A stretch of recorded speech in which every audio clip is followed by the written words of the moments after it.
안녕하세요.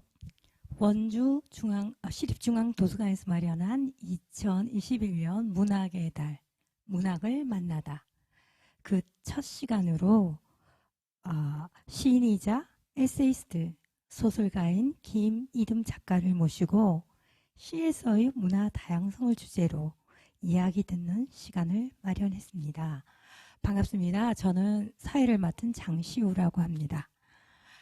간단하게 김이듬 작가에 대해서 소개를 해드릴게요.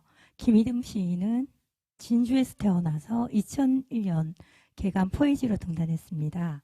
시집 별모양의 얼룩, 명랑하라 팜파탈, 말할 수 없는 애인, 베를린 딜렘의 노래, 히스테리아, 표류하는 흑발, 마르지 않는 티셔츠 등과 같은 시와 함께 장편 소설인 블러드 시스터즈, 산문집으로 모든 국적의 친구, 디어 슬로베니아가 있습니다. 그리고 시와 세계의 작품상 김달진 창원문학상, 올해의 좋은 시상, 22세기 문학상, 김춘수 시문학상, 전미 번역상, 루시엔 스트릭 번역상 등을 수상했습니다. 2022년 현재 한양여자대학에서 문예창작가 교수로 있으면서요. 일산에서 책방 이듬이라고 하는 예쁜 서점을 운영하고 계십니다.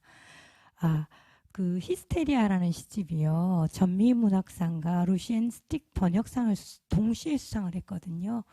이런 경우는 흔치 않은 최초의 경우라고 해요. 그만큼 실력과 능력을 인정받은 작가가 아닐까라는 생각을 하고 있습니다. 시인께서는 지금까지 사회적 소수자에 대한 울분, 그리고 또 다양한 폭력과 이제 약자에 대한 폭력에 관한 이야기들을 시와 소설, 에세이로 써주셨습니다.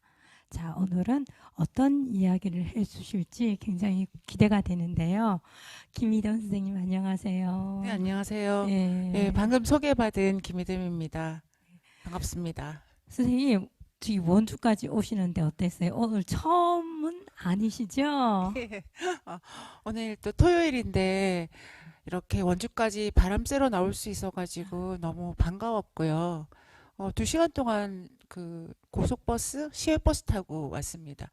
사실 오늘 근무일이거든. 책방 네네. 근무일인데 이제 아르바이트 하시는 분께 부탁드리고 날짜를 교체해서 왔고, 원주는 몇 년 전에 그 원주 토지문화관 네네. 레지던시 작가로 입주했을 때 그때 예. 장시호 선생님 만나서 같이 우리 네. 식사도 하고 술도 한잔 하고 그랬었던 그런 좋은 인연이 생각나네요. 네, 저도 그때가 가끔씩 생각나곤 하는데 토지문화관이 참 많은 작가들이 머물다 갈 수 있는 예. 장소를 마련해 주는 것 같기도 해요. 그죠? 그래서 원주라고 하면 굉장히 고향 같고 올 때마다 기분이 굉장히 좋아요. 네. 또 들어오다 보니까 원주 시립중앙도서관 플래카드가 뭐 대한민국 도서대전이 펼쳐지는 곳이라고.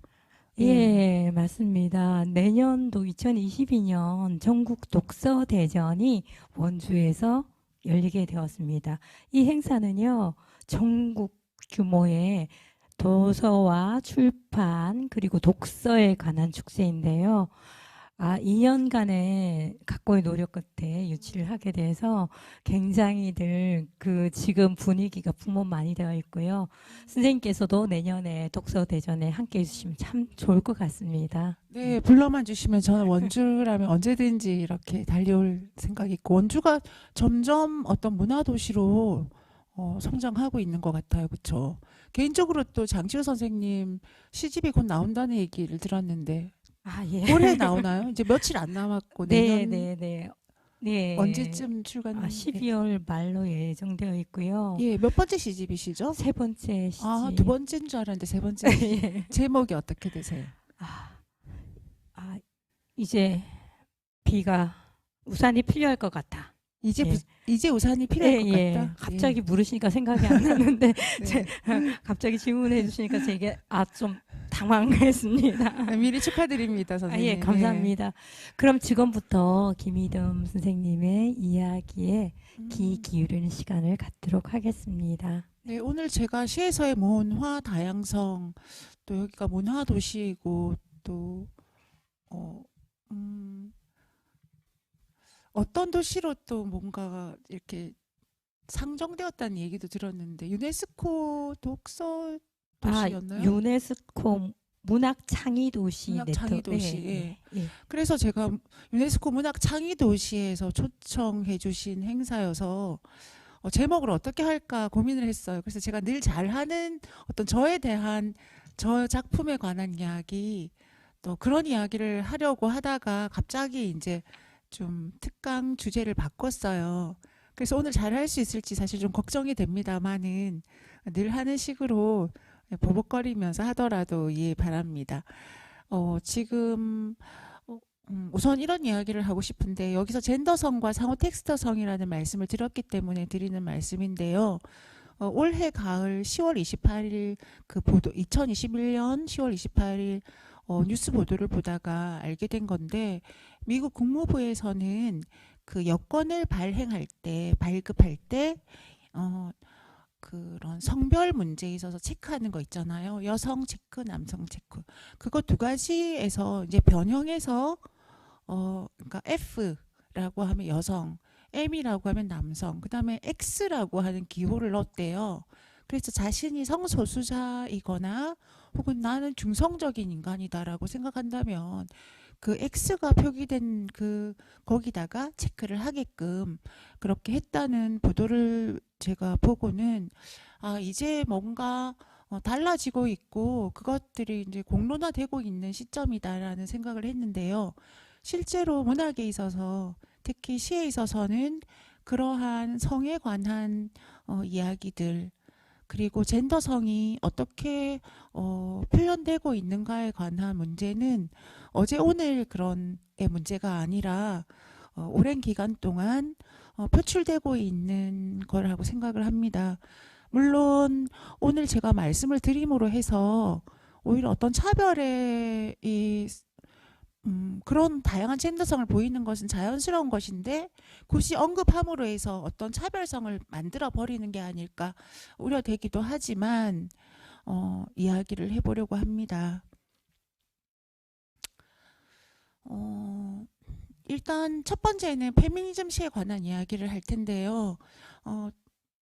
사람들이 최근에도 페미니즘이라고 하면 뭐 지금에 와서 무슨 페미니즘이야, 혹은 레디컬 페미니즘 정말 너무 뭐 이상해, 이런 이야기들을 하는데, 그렇게 뭔가 디테일하고 또 첨예한 이야기는 오늘 하지는 않을 거고요. 한국에서의 페미니즘 시는 도대체 언제부터 어떤 방식으로 어떤 양상으로 드러나기 시작했는지를 정말 조금만 맛보는 시간을 가지면서 이야기를 이어보려고 합니다. 한국에서의 페미니즘 시는 1980년대쯤으로 이야기를 시작할 수 있을 것 같아요. 그러니까 1970년대 후반기에 어떤 잠재기를 가진 이후에 1980년 초반에 와서 좀 더 과격하고 전폭적인 목소리가 드러나기 시작했다라고 저는 파악하고 있는데,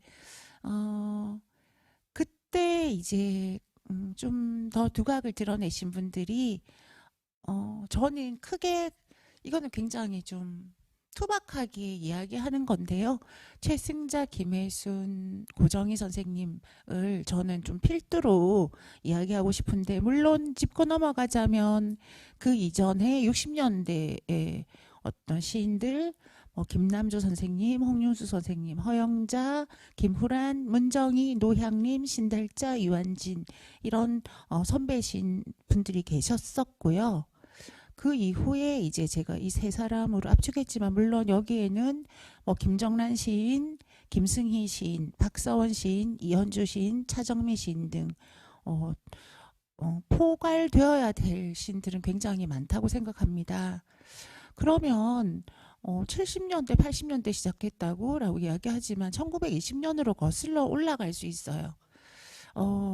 당시에 우리는 김명순, 나혜석, 김일엽 같은 시인들을 짚고 넘어가야 되겠지만 오늘은 시간 관계상 그분들에 대한 이야기는 짧게 말씀드리자면 그들은 1800년대 말에 태어나셔서 1921년도 1년대에 아주 격렬하게 문학 활동을 하시고 모두 다 굉장히 뼈아픈 죽음을 맞이하시게 되는데요. 그들이 그렇게 문학사에 정통 문학사에 남지도 못할 정도의 어떤 차별 대우를 지금까지 받고 있다고 저는 보는데 그 이유는 여성이 무슨 시를 쓴다고 무슨 여성이 무슨 소설을 쓴다고 그런 여성이란 이유만으로 어떤 문학사에서 탈락되어 있고 절망케 하는 그런 시대였다는 겁니다. 그들이 얘기했던 것은 가부장제의 모순을 깨닫고 여성이란 무엇인가에 관한 어떤 문제성을 가지기 시작했다는 것, 그리고 좀 더 적극적으로 자신의 감정, 자신의 어떤 삶, 그런 것들을 드러냈다는 것. 그리하여 결국은 이혼녀라는 이야기, 여자가 연애를 밝힌다는 이야기, 수많은 어떤 언어적 성폭력을 당하면서 스캔들의 중심에 휩싸이고 결국은 미치광이 여성으로 낙인 찍히면서 처참한 삶을 살아가게 되는데요. 그러한 선배 시인들 이야기를 1920년대부터 해나갈 수는 없기 때문에 제가 1980년대 초반에 새 시인을 호명을 한번 해보았습니다. 그러면 페미니즘 시란 무엇인가라고 할 때 이것은 여성이라는 확고한 자의식을 가지고 새로운 방법론적인 전략으로 기존 여류시라고 하는 것의 흐름을 깨뜨리고 새로운 여성적 미학의 특성을 나타내는 시예요. 지금도 가끔 너는 참 여자답다, 여성스럽다 라는 말씀들을 하시는 경우가 있죠. 이제 그렇게 할 때 그것을 받아들이는 것의 문제인데 그 말이 여성답다라는 말이 어쩌면은 뭔가 다감하면서 배려심이 깊은 그런 존재라는 말일 수도 있겠지만 또 한편으로 들으면 좀 고분고분하고 나긋나긋하고 무슨 일을 말을 해도 좀 더 그냥 부끄러움을 타면서 이렇게 웃어 넘길 것 같은 사람이다. 이런 식으로 보여질 수도 있다는 거죠. 그래서 여성다움이란 무엇이며 여성적이라는 것은 무엇인지 한번 그 얘기도 많이 해봐야 되겠지만 일단 부박하게 말씀드리면 여류시인이라고 하는 어떤 호칭에서 이제는 더 이상 남유시인은 없거든요. 네, 여류시인, 여류작가 이렇게 이야기를 하는 그런 분들은 더 이상 없는 어떤 시절을 우리가 살아가고 있다라고 생각을 합니다. 그래서 오늘 조금 초반에 말씀드릴 것들은 주제면에서 목소리에서 또 어떤 소재적인 어떤 대상화의 작업의 문제라든지 그런 것들을 속에서 여성으로서 거침없는 상상력으로 현실 인식의 폭을 넓혀 주었던 시인들의 작품을 조금 살펴보려고 합니다. 나혜석 시인의 작품을 한번 읽고 넘어가 볼까요? 저 혼자 이야기하는 건 재미없으니까 함께 사회를 봐주시고 또 지금 토론처럼 이야기를 이어나가실 우리 장슈시님께서 나혜석 시인의 인형의 집 한번 낭독해 주시겠습니까? 네. 인형의 집, 나혜석. 아버지의 딸인 인형으로, 남편의 아내 인형으로 그들을 기쁘게 하는 위안물 대도다. 노라를 놓아라. 새우로 순수하게 엄밀히 막아놓은 장벽에서 견고히 닫혔던 문을 열고 노라를 놓아주게. 남편과 자식들에게 대한 의무같이 내게는 신성한 의무 있네. 나를 사람으로 만드는 사명의 길로 밟아서 사람이 되고자 나는 안다. 억제할 수 없는 내 마음에서 온통을 다 흘러 맛보이는 진정 사람을 제하고는 내 몸이 값없는 것을 나 이제 깨도다. 아 사랑하는 소녀들아 나를 보아 정성으로 몸을 바쳐다오. 맑은 암흑 횡행할지니 다른 날 폭풍 우디에 사람은 너와 나. 네, 낭독 감사합니다. 그 나혜석 시인의 인형의 집은 아버지의 딸인 인형으로 남편의 아내 인형으로 그들을 기쁘게 하는 어떤 위안자로서의 삶을 더 이상 지속하고 싶지 않은 어떤 화자의 발성이 돋보이는 것 같아요. 그러니까 나로서 당당한 소녀인 너희들아 새로이 살아가려는 나를 한 번쯤 바라봐 주지 않겠니? 그런 느낌을 주는데 시에서의 그런 페르소나는 나혜석이라는 시인이 아니라 그 시절을 살아가고 있는 대다수의 여성의 목소리를 가지고 있다라고 볼 수 있겠고 그 이전에 미국 같은 경우는 실비아 플라스라는 사람이 이런 가족의 문제, 인형의 이야기를 많이 쓰고 있었던 시절이죠. 예, 그렇게 볼 때 우리는 조금 늦었지만 여성의 삶에 관한 어떤 이대로 살아도 될까, 이렇게 사는 것이 맞을까라고 하는 질문을 가지기 시작했던 시기의 작품이라고 볼 수 있겠고, 그 다음은 이제 시간을 훌쩍 뛰어넘어서 제가 사랑하는 고정희 선생님의 작품을 여러분에게 한번 보여드리고 싶은데요. 고정희 선생님은 학벌이나 혹은 성별 그런 것을 다 뛰어넘어서 사람이 평등하게 살아가는 세상, 자유가 넘실거리는 땅을 굉장히 꿈꾸었던 시인이시고, 제 고향 진주에서 가까운 곳에 지리산이 있는데 지리산 뱀사골에서 지리산을 너무 좋아해서 지리산의 봄이라고 하는 시집도 내실 정도였는데 그 자신이 사랑하던 곳에서 또 뜻밖의 죽음을 맞이하게 되셨던 안타까운 삶을 마치게 된 시인입니다.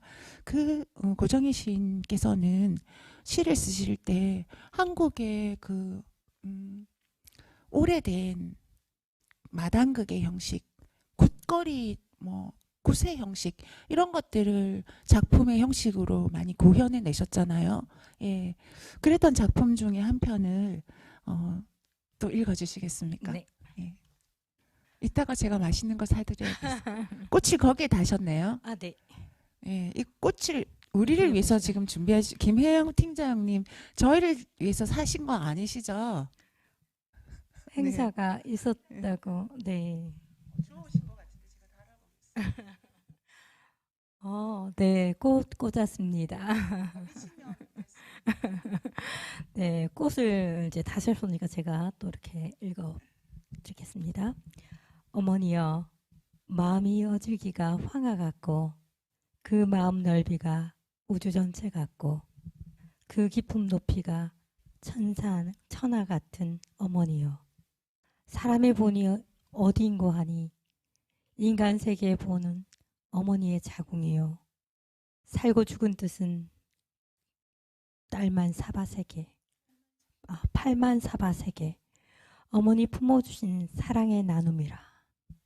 네, 어머니의 은혜를 이렇게 감사하고 또 어머니의 삶을 축복하고 은혜로이 받아들이는 그런 시들은 굉장히 많습니다. 우리가 굉장히 좋아하는 시들 대다수가 어머니에 관한 사랑의 시인데, 이 시는 다른 사람이 쓴 시들과 다른 것은 그러한 어머니의 삶을 계속해서 유지하고 고수하고자 하는 작품은 아니라는 거죠. 그렇죠.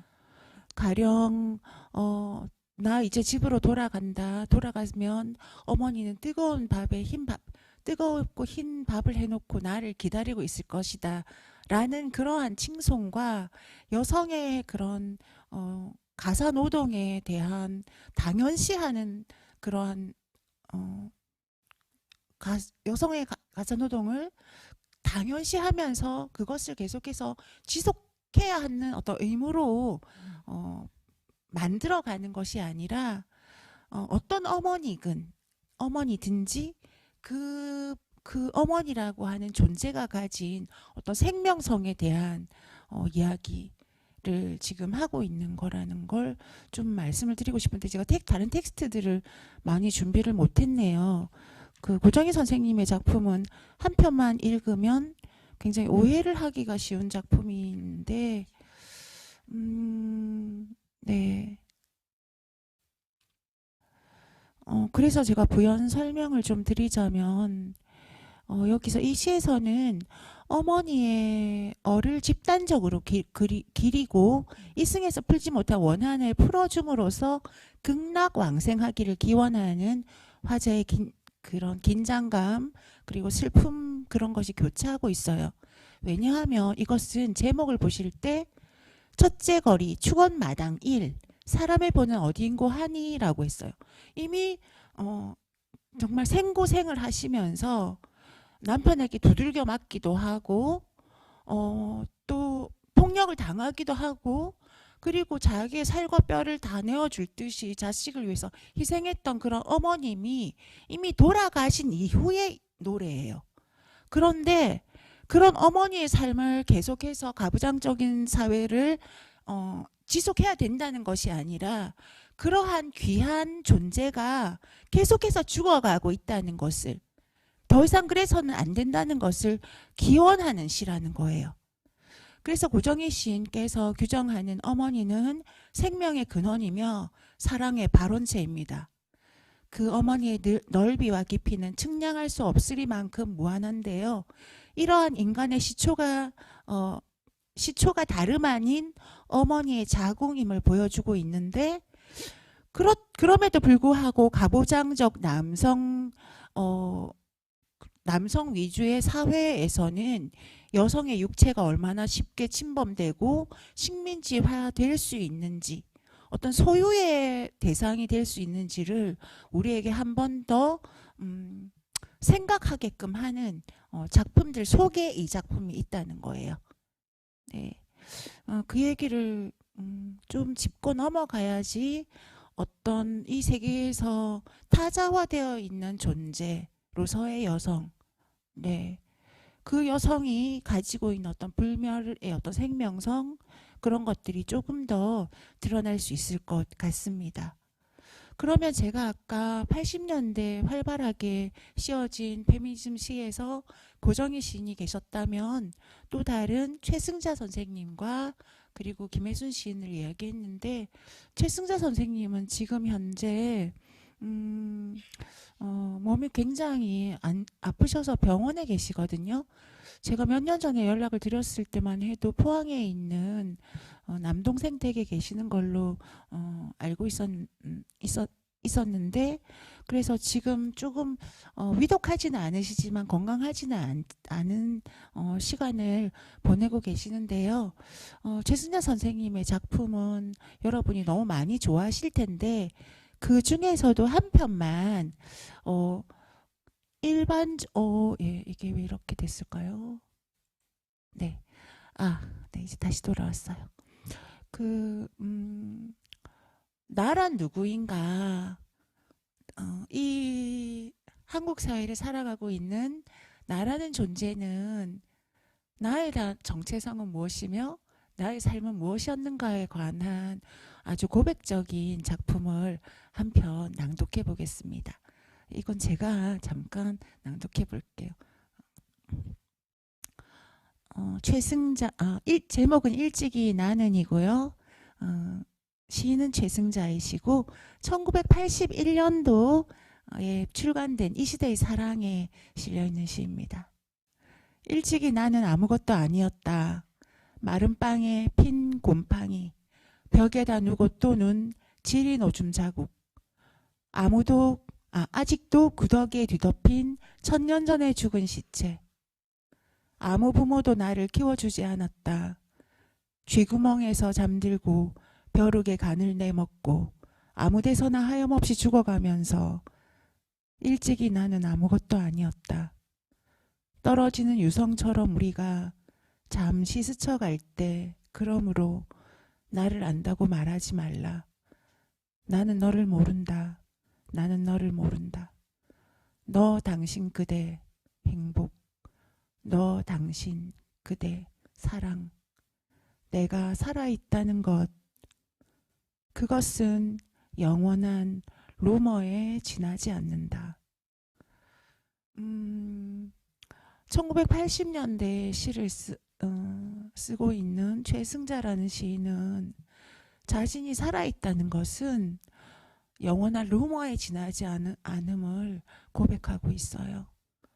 나는 아무것도 아닌 이 세상에서 영원히 루머로만 존재한다는 이 이야기는 우리에게 많은 시사점을 주고 있는 작품이라고 생각할 수 있겠습니다. 마지막으로 김혜순 선생님 의 작품을 말씀드리고 싶은데요.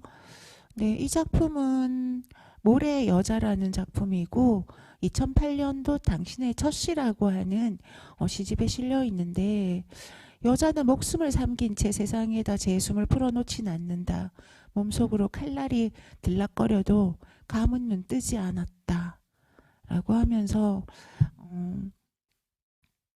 씌워지고 있는 작품인데, 김혜순 시인은 실제로 한국에서도 널리 알려진 우리가 사랑하는 시인이지만 오히려 미국이라든지 유럽에서 훨씬 더 한국의 대표 시인 하면은 김혜순 시인이시고요. 제가 재작년에 스톡홀름에, 아니다, 3년, 그러니까 코로나가 발발하기 직전 해에 스톡홀름에 여성시 컨퍼런스가 있어서 김혜순 선생님과 제가 초대받아서 간 적이 있는데, 거기에 많은 시민들이 저희가 행사하는 뮤지엄에 가득 찼었어요. 왜냐하면 김혜순 선생님의 번역된 시집들, 그리고 죽음의 자서전, 이런 시들을 낭독을 듣기 위해서 오셔가지고 많은 질문을 해주셨는데, 그 질문들 중에는 한국의 여성 시에는 왜 이렇게 유령이 많이 등장하느냐, 한국의 여성 시에는 왜 이렇게 슬픈 눈물이 가득한 존재가 범람하느냐, 이런 질문들이었는데, 한국에서의 여성은 유령적인 존재다라는 대답을 김혜순 선생님이 하셨던 것 같고요. 굉장히 BTS가 K-팝을 선도한다고 한다면 그걸 우리는 한국에 있기 때문에 별로 절실히 느끼지 못하잖아요. 그런가 보다라고 하는데, 김혜순 선생님 같은 경우는 오히려 한국보다 외국에서 한국의 시를 많이 알리는 시인이시고, 또 한국에서의 그 여성의 문제에 관하여 강남역에서 갑자기 아무 죄도 없이 살해되는 어떤 여성의 문제도 김혜순 선생님의 시를 통하여 나오면 훨씬 더 적나라하고 또 문제성을 보여주고 있는 작품으로 드러나기 때문에 저는 굉장히 가치 있다고 생각하는데요. 저도 같이 갔던, 저도 우연히 이렇게 막 중요한 시인처럼 그분들이 막 사인해달라고 이렇게 저도 묻어서 갑자기 순간적으로나마 세계적으로 잠시 유명해졌던 그런 순간이 있었던 것 같습니다. 네, 그렇게 김혜순 선생님의 작품은 이렇게 이야기로 넘어갈 거고, 아직도 굉장히 활발하게 활동하시는, 우리 곁에서 되게 당당하고 활력 있게 활동하시는 분이시니까 시집을 꼭 사서 읽어보시고 보시기를 바랍니다. 그 다음에 챕터를 조금 나눈다고 생각할 수 있는데요. 지금까지는 1980년대 연대를 떠나서 페미니즘 시에 관한 이야기를 잠깐 말씀을 드렸다면, 지금부터는 언제까지 너네가 페미니즘 시 이야기를 하겠어, 이런 말을 한다고 질문을 하신다면 제가 예, 다른 이야기도 할 수 있습니다라고 할 것 같은 순간인데요. 맞습니다. 언제까지 우리가 뭐 남성의 시, 여성의 시 나누겠습니까? 더 이상 그런 이야기는 물론 계속 지속되어져야 되는 어떤 이야기들이지만 살짝 비껴서서 본다면 여성과 남성의 문제가 아닌 또 다른 어떤 자신의 젠더성을 가진 작품, 그런 페르소나의 작품들이 굉장히 많이 씌워지고 있다는 것을 우리는 놓쳐서는 안 될 것 같아요. 가령 1997년에 최호기라는 시인께서 슬픈 게이라는 작품을 시집을 내셨어요. 근데 1997년에 그 슬픈 게이라는 시집이 나왔을 때는 그렇게 그 사회적인 반향이 크지는 않았습니다. 그런데 천재는 너무 빨리 오거나 너무 늦게 온다잖아요. 예. 맞아요. 예. 그래서 BTS가 만약에 10년 전에 저런 노래를 했다면 그렇게 인기를 끌지 않았을 것 같기도 한데요. 네, 맞아요. 그쵸. 인정받지 못했을 것 같아요. 예, 근데 이제 적기라는 게 있는 것 예. 같아요. 그래서 97년에 슬픈 게이 이야기는 조금 어떻게 그런 어떤 신선하다. 게이의 이야기가 시에 나오나? 이러고 넘어갔다고 한다면 그 이후에 이제 황병승이라는 시인이 2012년에 시집을 내게 되는데요. 그 시집은 여장 남자 시카쿠라는 시집입니다. 여장 남자 시코쿠가 나오자마자 문단은 빠르게 황병성을 인정하면서도 그가 만들어 놓은 이 기이한 세계에 당혹스러워하고요. 싫어하는, 예, 시집을 굉장히 싫어하는 사람들도 많았던 것 같아요. 그러면 예를 들어서 이를테면 나의 진짜는 뒤통수인가 봐요 라는 구절이 나오는 커밍아웃이라는 시, 그리고 그 시에서 나의 또 다른 진짜는 학문이에요 라는 식의 어떤 진술. 뒤통수나 학문이라고 하는 것이 가지고 오는 존재의 어떤 본질과 연결되는 전위적인 어떤 모서리의 문제, 예, 그런 거라고 볼 수 있을 건데, 이 여장남자 시코크는 어떤 것으로 위장을 해야만 살아갈 수 있는 존재의 문제일 수도 있고, 또 우리가 귀 기울이기 싫어하는 어떤 진실의 이면을 이야기하고 있는 것일 수도 있고, 실제로 여장 복장을 하면서 살아가는 어떤 존재 이야기일 수도 있을 것 같아요. 어떤 것이 어떤 사회적으로 우리가 좀 은폐했었던 혹은 좀 보기 싫어했었던 치워버린 어떤 존재의 문제를 가지고 와서 정면에 들이대기 시작한 작품이었다라고 볼 때 저는 이 작품을 한 번쯤은 언급을 해야 된다고 생각합니다. 물론 미투 사건과 또 그와 연관되었을 법한 황병선 시인의 이른 죽음의 문제로 더 이상 황병승을 이야기하면 안 된다는 어떤 사회적인 어떤 약속들이 문단에서의 약속들이 좀 보여지기는 하지만 제가 그런 룰을 꼭 따라야 되는 건 아니고 또 시인과 작품을 동일시하지 않기 때문에 이런 이야기는 가능하다고 생각합니다. 이 작품이 조금 궁금할 수도 있으니까 지금 그런 시집이 있었어? 여장남자 식구구라는 게 있었어? 그런 사람들이 많을 것 같아서 한번 장슈 시인님께서 낭독을 해봐 주셔도 좋을 것 같습니다. 네. 황병승 커밍아웃. 나의 진짜는 뒤통수인가 봐요. 당신은 나에 대해서 보다 진실해지죠. 당신을 더 많이 알고 싶은 나는 얼굴을 맨 바닥에 갈아버리고 뒤로 걸을까 봐요. 나의 또 다른 진짜는 학문이에요.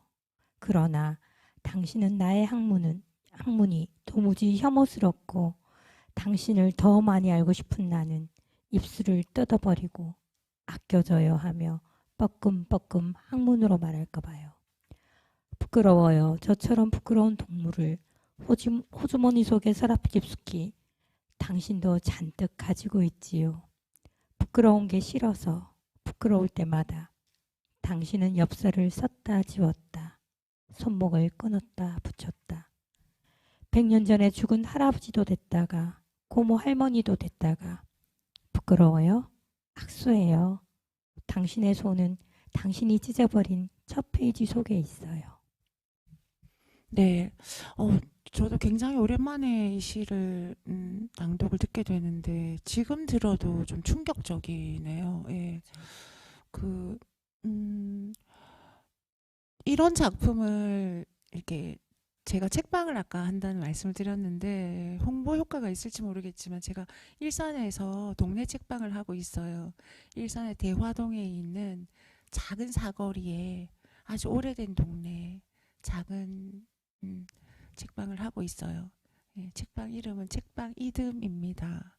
혹시 일부러 찾아오시지는 마시고 지나가는 걸음이 있으시면 들어오시면 제가 이렇게 직접 이렇게 갈아서 내린 원두 커피를 한 잔씩 드릴게요.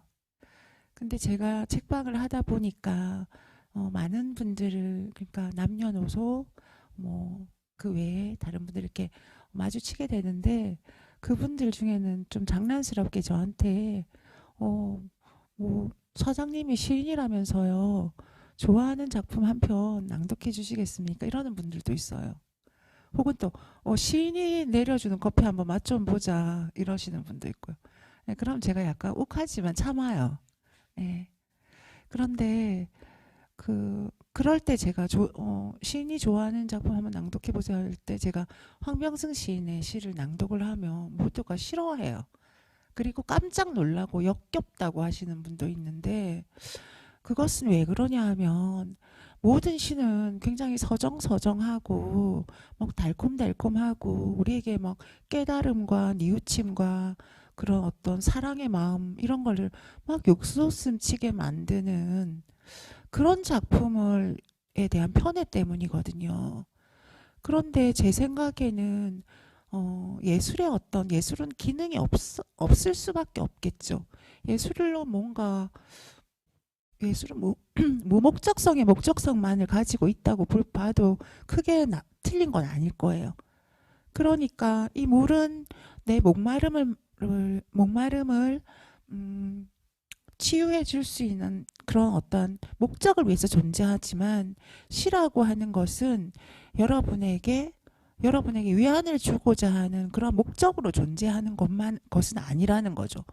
우연히 위안이 되더라도 그런 목적으로 태어나는 건 아니고 오히려 목적 없는 유일한 자본주의 사회에서 목적이 없는 유일한 것이 목적인 유일한 것이 예술이 아닐까 생각을 하는데 이러한 시는 여러분에게 충격을 줬다면 정말 잘한 거예요.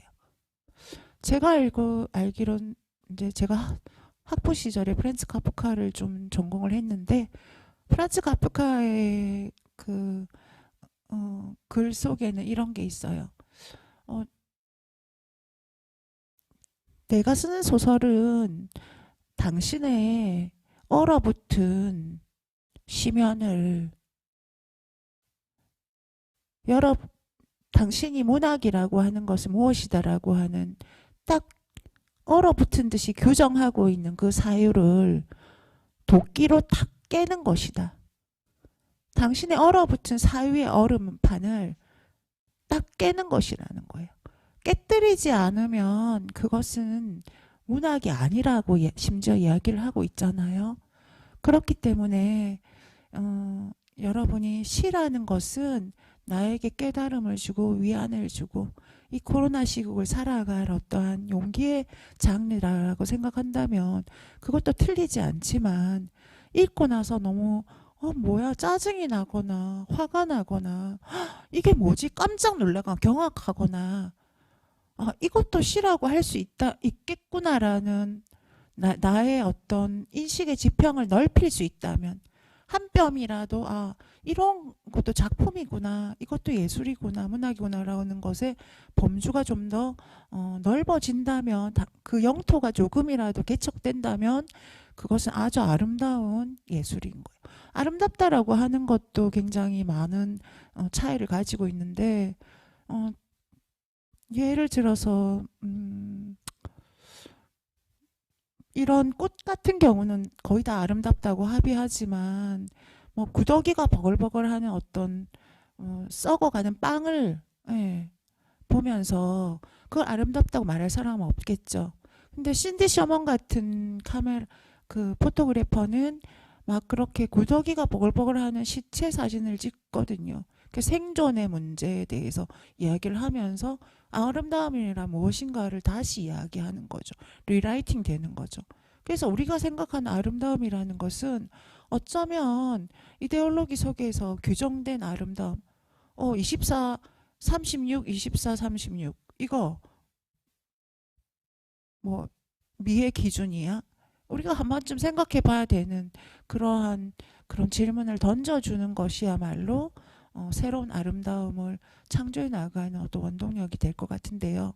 이야기가 좀 살짝 다른 데로 새버렸지만 어쨌든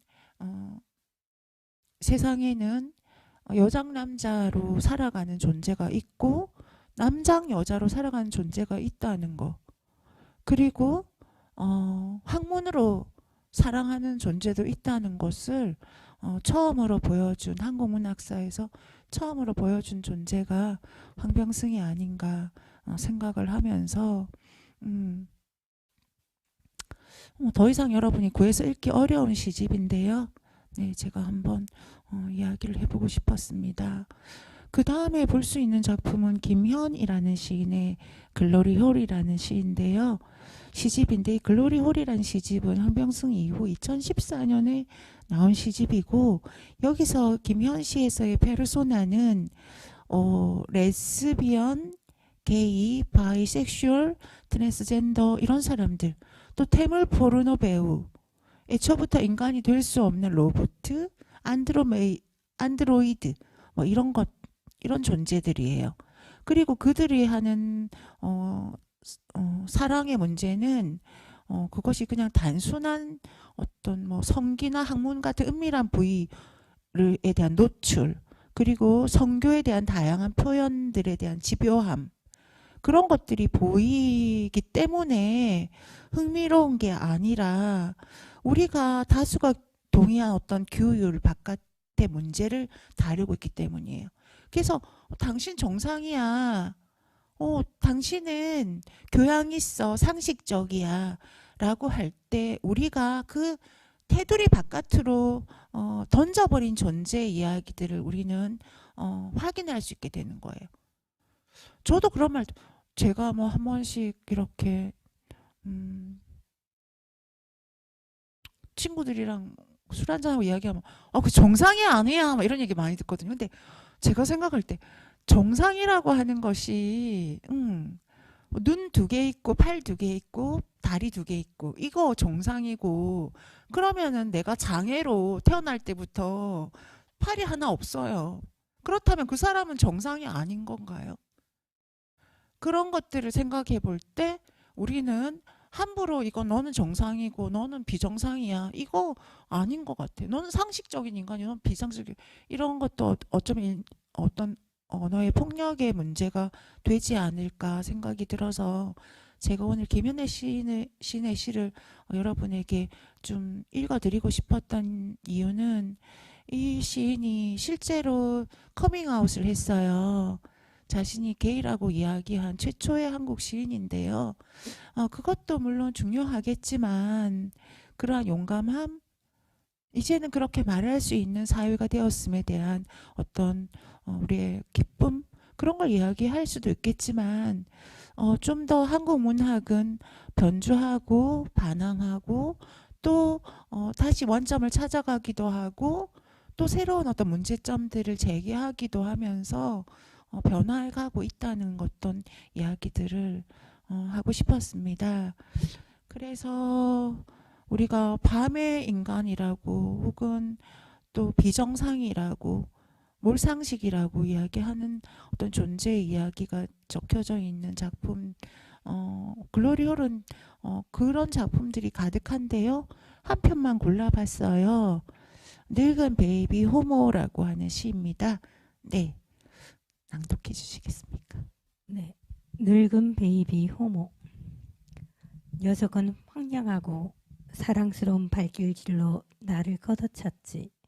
유리창 안에서 시간의 좀먹은 내가 늙은 신부처럼 나처럼 바라볼 때 녀석은 똥 묻은 팬티를 끌어올리고 사라지고 아름답고 나는 면사포처럼 속삭였어. 안녕. 그리고 녀석들을 본 사람은 없네. 아무도. 그래, 아무도.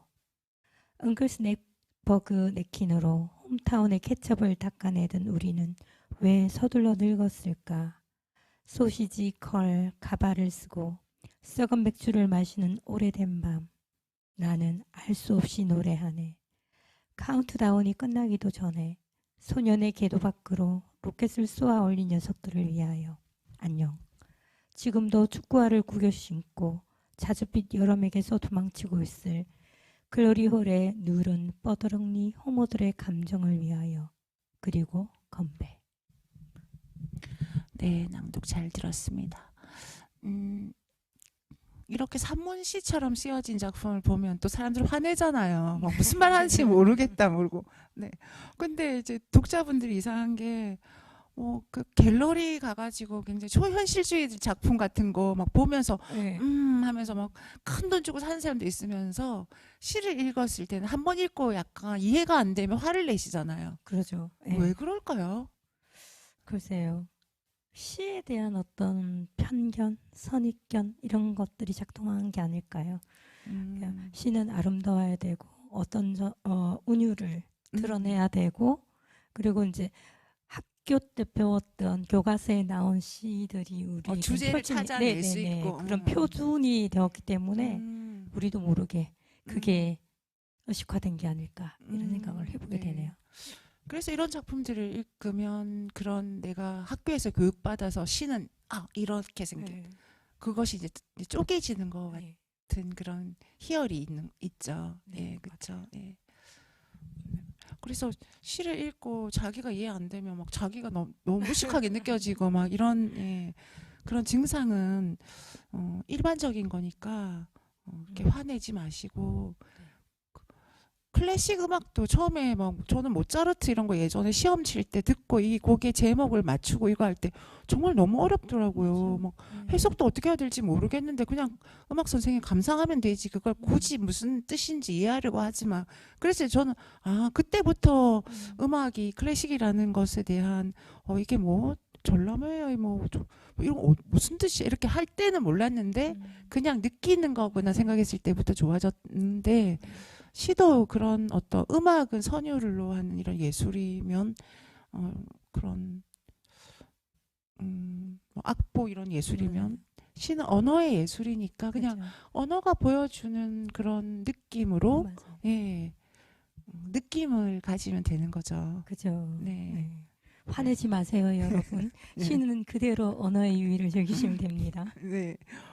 화내지 않으실 것 같아요.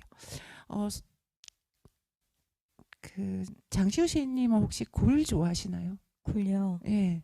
저는 미끄덩한 식감을 좀 싫어해서 예. 조금 거부 반응이 있어요. 그렇구나. 네.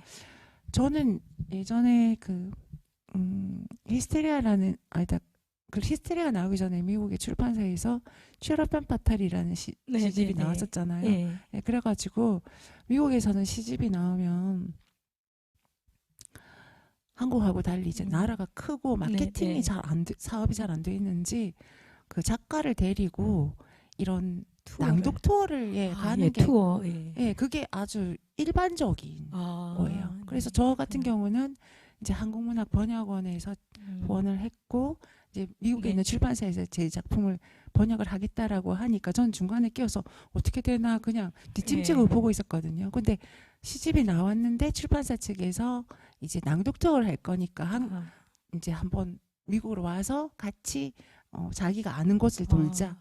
그래가지고 아이오와가 북부잖아요. 아이오와부터 해서 뉴올리언스까지 예, 그 편집자 부부 차를 타고 움직이기도 네. 하고 또 거리가 먼 곳은 비행기로 움직이기도 아. 했는데 벌써 한 6년쯤 전 이야기네. 6, 7년쯤 전 이야기인데 네, 그 정도 투어를 돌리면 기간은 어느 정도 걸렸을까요? 그때 제가 한 보름 이상 걸렸네요. 아. 16일, 예, 예. 16일 동안이었어요.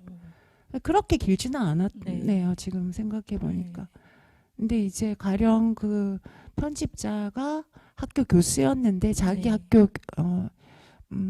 학교에서 노틀담 대학이었는데 버지니아주에 있는 네. 그 대학의 이제 수업 시간에 네. 제가 가서 이제 낭독을 하고 아. 학생들 질문 받고 이렇게 하는 형식이었고 또 자신이 편집자가 알고 있는 작은 서점을 네. 네. 선배가 하고 있으면 거기에 가가 시카고에 있는 이제 그 서점에 가가지고 이렇게 낭독회를 하고 그러한 형식이었고 네. 혹은 또 대학교 안에서 초대를 받아 대학교 도서관 오늘처럼 이렇게 도서관에서 이렇게 사람들과 함께 이야기를 하거나 아니면 콜라보로 해가지고 미국에 있는 네. 시인들 시집이 나온 시인들과 함께 4-5명이 같이 이렇게 다양한 형식으로 했는데 굉장히 네. 재밌었어요. 예. 어떤 재즈바 같은 데서는 이제 재즈 막 흐르고 사람들 춤추고 하는데 거기서 이제 시를 랩처럼 이렇게 하는 그런 것도 있었고 기억에 남는데 뉴올리언스에서 굴을 먹었는데 네. 굴을 먹은 게 아니라 그날 제가 좀 아팠어요. 근데 제가 이상하게 굴이 먹고 싶은 거예요. 굴이. 제가 그렇게 네. 굴을 좋아하지 않는데 네. 근데 굴을 먹으러 갔는데 굴이 굴 껍질에 딱 담겨 있는데 예. 하나에 너무 비싸가지고 네. 요즘도 제가 어제 굴을 먹었거든요. 네. 미역국에 굴을 넣어가지고 이렇게 끓여 먹었는데 굴을 보면 꼭 거기가 생각이 나요. 뉴올리언스가. 예. 뉴올리언스는 굉장히 다시 가고 싶은 곳을 꼽으라면 거기인데 그곳은 흑인이 많이 살고요. 네. 재즈의 본고장이라고 본고장이잖아요. 하죠. 네. 그리고 좀 오래 전에 네. 그 미시시피 강인가? 그 바닷물도 그 너머 바다 네. 해변이잖아요. 예. 바다가 물이 태풍이 쳐가지고 범람을 했군요. 그래서 그 가난하고 네. 되게 나이 많은 그런 사람 흑인들이 처참하게 몇천 명이 죽었죠. 예. 예, 그런 되게 슬픔의 고장이기도 하고 그런데 제가 그때 거기서도 또 그때 흑인 시인들 또 뭐 네. 흑인 백인 지금 이렇게 나누는 것 자체도 좀 문제가 있는 그렇죠. 제가 네. 이야기일 수도 있는데 어떤 다양한 인종의 그런 시인들이 낭독을 했는데 저는 그때 제가 요즘 나이가 있어갖고 연도가 기억이 잘 안 나는데 그 해가 세월호 참사가 있었던 해였어요. 네. 그래서 저는 그때 낭독을 할 때 세월호 참사로 돌아가신 분들의 이름을 제가 제 작품 낭독한 대신에 그렇게 한 사람 한 사람 이름을 낭독을 했는데 이렇게 한국 이름은 그런 서양의 이름과 달리 보통 그런 세 음절로 네네네. 이렇게 이루어져 있잖아요. 네. 보통 예. 그래서 예. 그렇게 읽었는데 사람들은 제가 다 그걸 설명하기 전까지는 어떤 긴 시인 줄 알았다고 하더라고요. 예, 그래서 세월호 이야기를 했었던 기억이 나는데 지금 이야기가 조금 재미없을까봐 좀 사적인 이야기를 한 것이기도 하고요. 또 제가 막 뉴올리언스 막 갔다 이렇게 이야기를 하는데 굴 이야기를 하려는 건데요. 최근에 올해 두 달쯤 전에 시집이 나왔는데요. 아침달이라고 하는 신생 출판사에서 나온 글라스드 아이즈라고 하는 시집이 있어요. 그 글라스드 아이즈를 쓴 시인은 이재재라고 하는 시인이고 그 시인의 첫 번째 시집이에요. 예. 근데 그 시집에는 글라스드 아이즈에 실린 시에서 가장 인상적인 시는 굴아이 시리즈 1, 2, 3 이런 식으로 나오는 건데 예. 굴아이인데 이 굴은 어떤 특성이 있냐면 여름에는 네. 자웅동체의 그 동물이에요. 예. 예. 그래서 하나의 굴 안에 여성, 남성의 성기라고 하나요? 네네네. 그게 다 있는 거예요. 예. 그래서 그 암수 교배 이렇게 한 몸에서 또 다시 교배를 해서 네. 이렇게 또 새끼 굴이 나오고 이렇게 번식이 엄청 왕성하게 된대요. 예. 여름에는. 여름에는. 네. 그래서 근데 그때는 독성이 있어서 사람이 먹으면 먹으면 안 되는 안 되는 네, 시기래요. 네. 근데 지금 같은 겨울에는 먹기가 좀 영양분도 많고 네. 단백질도 많고 예. 근데 지금은 하나의 성을 결정한 시기래요. 아, 굴 스스로가. 아, 그렇게 하면서 그 시집에는 어, 시인인 이재재가 네. 중성인 페르소나 이야기를 해요. 오, 예. 그러니까 그 시인의 아버지는 군인이고 음, 군인들이 많이 모여서 살고 있는 관사 아파트에 네. 살고 있는 어떤 아이의 문제로 시작을 하는데 네. 부모는 핑크색 핀을 꽂아주고 분홍색 치마를 입히고 너 이렇게 예쁘게 걸어서 학교 갔다 오고 그렇게 하는데 자신은 시적 화자는 그런 핑크색을 왜 입어야 되는지 굉장히 거부하게 되고 네. 자기 내면에 있는 소년의 마음 아, 예. 때문에 갈등을 하는 그런 이야기거든요. 어, 네, 그래서 어떤 중성의 문제를 처음으로 한국 시인으로 네. 처음으로 중성의 문제를 가지고 나왔어요. 네, 그래서 호기심을 가질 수 있겠죠. 여러분은 그 이재재라는 시인이 중성의 뭐 레즈인지 뭐 뭔지 뭐 이런 이야기를 궁금할 수도 있겠지만 중요한 것은 그것을 떠나서 페미니즘을 노래하던 이제 그 시기를 지나서 이제는 김현 시인처럼 내가 게이임을 커밍아웃하는 시인들이 드러나기 시작했고 더 진솔한 이야기들이 다양하게 드러나고 있다는 이야기를 하는 거예요. 근데 제가 이런 이야기를 하는 게 그럼 굳이 시에서 이런 이야기를 해야 될까 하는 문제를 말할 수도 있겠는데 어쨌든 시를 바라볼 때 그런 다양한 어떤 문화가 있고 다양한 성에 대한 담론이 있고 그렇다는 이야기를 한 번쯤 누군가는 해야 하지 않을까? 네, 그런 생각으로 지금 이야기를 하고 있는데요. 강혜빈이라는 시인이 있습니다. 강혜빈이라는 시인은 2020년 작년에 밤의 팔레트라는 시집을 냈는데요. 굉장히 그 독자들의 반응이 좋은 시집이기도 합니다. 네, 이 시집에서 이런 부분이 있어요. 물방울들은 똑같아 보이지만 모두 다릅니다라고 하고 또 이 시에서는 우리는 팔레트 위에서 뒤섞입니다 라는 부분이 있는데 우리 여기서 우리의 레토닉으로 물방울을 이야기한다면 물방울들은 건강하게만 자라주십시오. 다만 우리가 온순하기를 기대하지 마십시오라는 부분이 나오는데요.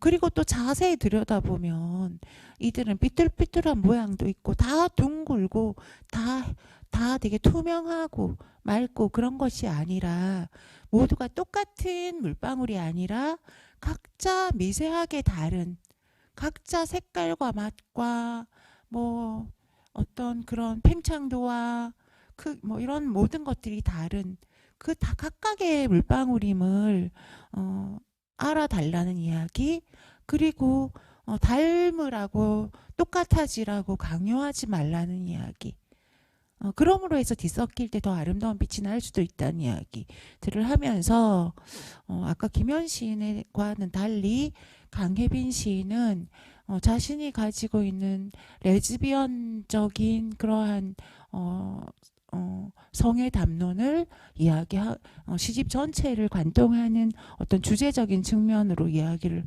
하고 있어요. 그래서 그 시집을 보면서 제가 깜짝 놀랐는데 이 시집에는 그런 자신의 경험, 삶 전체를 기록한 어떤 수기 같다. 혹은 굉장히 또렷한 선언이다.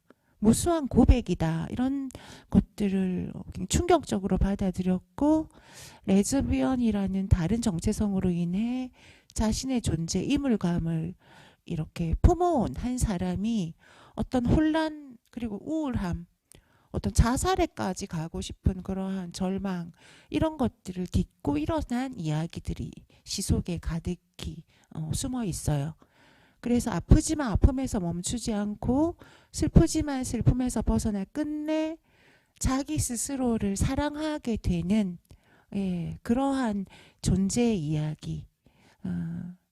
그래서 어쩌면 아무도 말하지 못하는 자신의 문제를 또 강혜빈이라는 시인의 시를 통해서 읽으면서 또 연대감도 느낄 수 있고 또 울 수 있는 권리를 획득할 수도 있고 그렇죠. 말할 수 있는 그런 어떤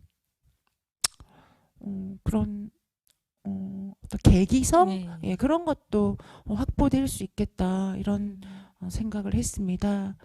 더 이상 굉장히 누군가에게 이렇게 막 치료제 발라주고 나도 너랑 똑같아. 나도 너와 똑같은 사람이며 우리는 자신의 동일성을 동일화하고 막 그런 식의 네. 저 푸른 나뭇잎 너처럼 푸르구나. 저 새는 나의 부친의 죽음을 슬퍼하며 저렇게 울고 있구나. 이렇게 자기 투사해가지고 막 사물을 막 왔다 갔다 이렇게 좌지우지해서 막 자기식으로 편리하게 해석하는 그런 시대는 이제는 지나가고 각자의 물방울이 다르고 네. 각자의 눈송이가 다 다름을 맞아요. 우리가 그 차이를 인정해주는 어떤 시절로 가고 있고 그것을 지금 이미 지나왔다라는 생각이 들면서 앞으로의 시들은 어떻게 또 변화되고 또 아름다워질지 전 궁금해지는 시절을 보내고 있다고 생각이 들어요. 네. 이를 시를 쓰기에는 참 대단한 용기가 필요할 거라는 생각이 들어요. 예전에는 묻어두고 감춰두고 이러고 뭔가를 커밍아웃을 하는 순간 이 사람은 매몰되잖아요. 거기 사회에서. 네. 선생님 이연주라는 시인 아세요? 이연주. 이현주라는 시인은 제가 잘 몰라요. 네. 이연주라는 시인은 그 매음녀가 있는 밤의 시장이라고 하는 시집도 아, 냈고 또 유다 나오는 매음녀가 있는 밤의 시장이라는 네. 시집이 제가 지금 갑자기 우리가 이야기 속에서 생각이 났는데요. 네. 그분은 저 강원도예요. 아. 그리고 여기도 강원도잖아요. 네네. 멀지 않은 곳에서 그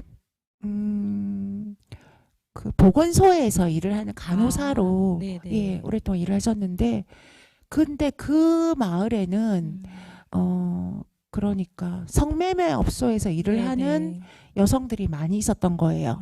다방에서 일을 한다거나 네네. 뭐 티켓 끊는 이런 그래서 그 사람들이 오면 낙태도 그 보건소 1980년대 후반 이야기예요. 네. 보건소에서 하고 이렇게 할 때 이현주 시인은 그들을 화자로 한 거예요. 그러니까 어떻게 했냐면 시적 화자가 그 사람이 되는 거예요. 네네. 그러니까 매음을 하고 네. 매배음을 하고 어떤 정병에 걸려가지고 이제 크게 아픈 그런 존재에 대한 이야기를 마치 자기가 겪은 것처럼 썼는데 굉장히 많은 욕을 먹었어요. 그럴 수 있겠네요. 예, 예. 그래가지고 막 사람들이 돌을 던지다시피 했죠. 네. 그리고 그분은 제가 알기로 자살을 일찍 돌아가셨어요. 예, 30대 후반. 사실 선생님 같은 시집을 많이 읽으신 분도 모를 정도로 네. 많이 알려지지 않은 채 예, 짧은 자신의 생이 마감되었던 경우죠. 참 드러내는 일이 크다란 용기가 없으면은 그렇죠. 할 수 없는 1980년, 90년대, 2000년대까지. 근데 네. 이제 와서 지금의 이제 우리의 후배 시인들은 자신의 절박한 문제를 시로 쓰지 않으면 뭘 쓰겠어요? 그렇죠. 뭐 가짜로 꾸며서 뭐 그렇게 쓰는 건 아니잖아요. 시라고 네. 하는 게. 그러다 보니까 자신의 가장 절체절명의 문제를 혹은 나의 문제, 직접적 문제가 아니라 하더라도 내가 꼭 지금 다루지 않으면 미칠 것 같은 그런 문제들을 네. 쓰게 되겠죠. 네. 그렇게 해서 지금 한국 문학은 굉장히 버라이어티하죠. 세계적으로 이렇게 많은 문제를 막 서슴지 않고 드러내는 경우는 굉장히 드문 경우죠. 네. 그렇군요.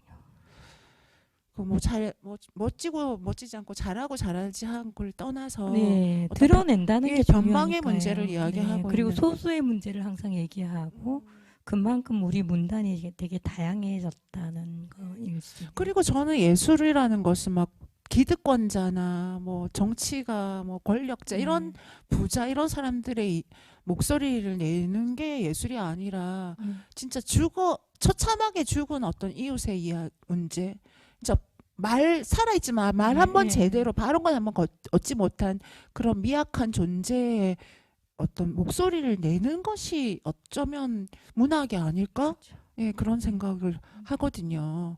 그래서 그런 말 못할 말할 기회가 주어지지 않은 그런 존재의 이야기를 하는 어떤 이런 후배들은 저는 요즘에 생각해도 젊은 시인들이 너무 시를 잘 쓴다. 네, 맞아요. 예, 그런 생각이 많이 들어요.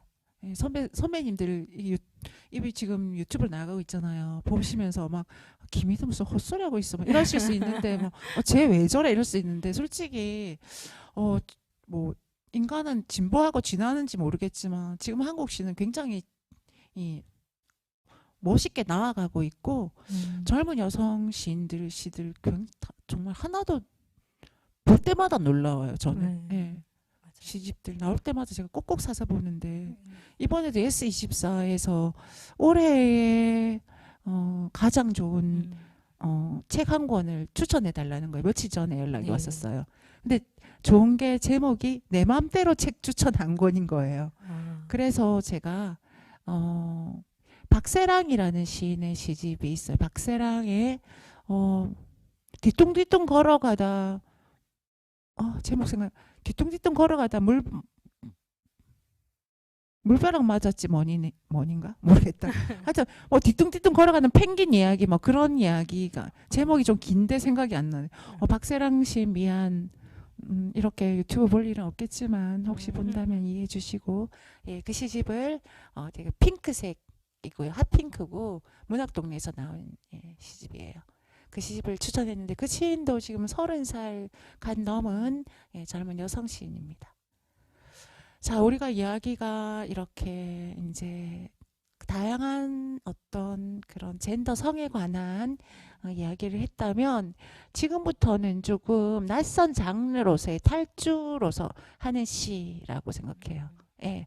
을 말씀드리고 싶어요. 그러니까 시라고 하는 것은 제가 시를 쓰기 때문에 드리는 말씀이 아니라 모든 예술을 좀 선도하는 어떤 장르 맞죠? 약간 맞습니다. 아방가르드하게. 네. 그쵸? 네. 그래서 어떤 성의 문제도 그렇지만 또 인간이라는 건 성과 뭐 뗄 수 없는 어떤 관계이기 때문에 성 이야기를 하게 됐는데 지금 이렇게 시는 시만으로 그냥 시라고 하는 텍스트로만 존재하는 게 아니라 이 시가 다른 장르와 뭐 이렇게 인터텍스트 된다고 하죠. 네. 그러니까 상호 텍스트성을 맺으면서 또 범람하고 또 다른 곳으로 침투하기도 되고 확산하고 있는 이런 네. 판국이다 이런 말씀을 할 수 있는데 사실 지금 이게 새삼스러운 이야기는 아니고 옛날부터 시는 노래였잖아요. 그죠. 애초부터 네. 노래였잖아요. 네. 그죠? 네. 예, 그렇기 때문에 지금 현대시도 노래로 많이 불리고 있는 거 아세요? 예. 혹시 알고 있는 그 시가 베이스가 된 노래를 아신다면 뭐가 있을까요? 너무 아픈 사랑은 사랑이 아니었음을. 진짜요? 유건 예. 씨. 한번 네, 불러보시겠어요? 예. 네. 제가 네. 저 시간 조금 될 것 같아요.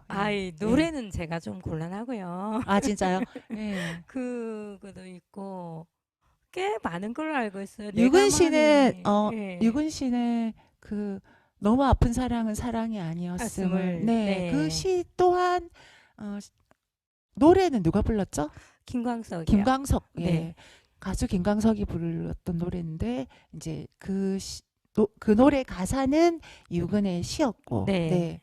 유근 씨는 좋겠다. 그래서 아마 저작권도 많이 받으시고. 많이 봤죠. 네. 제가 알기로는 엄청난 네. 걸로 알고 있습니다. 네. 지금 저희 이렇게 약간 잡담처럼 해도 되는 거예요. 네.